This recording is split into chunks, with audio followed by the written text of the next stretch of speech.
தங்க பிள்ளைங்களா, ஆப்ரேஷன் பண்ண குஞ்சு பிள்ளைங்களா, வந்துட்டீங்களா? அம்மாவை தேடி வீட்டுக்கே வந்துட்டீங்களா? கடைக்கே வந்துட்டீங்களாடி சாமிங்களா?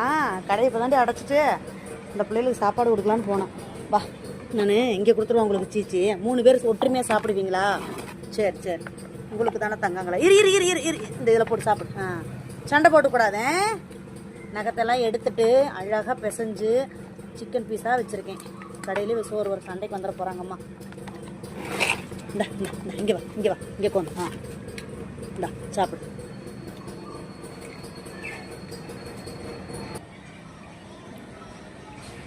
எவ்வளோ பசியில் இருக்குது பாரு இறைவா. இதுகளுக்கு ஒரு வேளை உணவாவது வயிறார கொடுக்கறதுக்கு மட்டும் எனக்கு உதவி செய் போது. வேறு எதுவும் நான் கேட்கல. ஒரு வேளை உணவு வயிறார கொடுத்துடணும். 3 பெண் பிள்ளைகள்.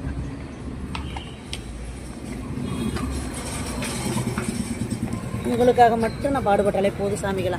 சாப்பிடுங்க சாப்பிடுங்க சாப்பிடுங்க இறைவா. கருணையின் வடிவமே, குழந்தைங்க சாப்பிடுங்க. நீ அங்கே 4 5 பேர் இருக்காளுங்க. போகிற வழியில் வேறு குழந்தைங்க இருக்குது. பொறுமையாக சாப்பிடுங்க, பொறுமையாக. ஆமாம், தட்டுறாங்க.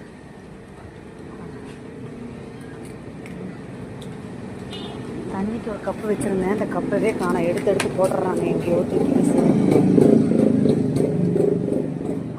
டப்பா காணோம். காற்றுல எது போயிடுச்சான்னு தெரியல.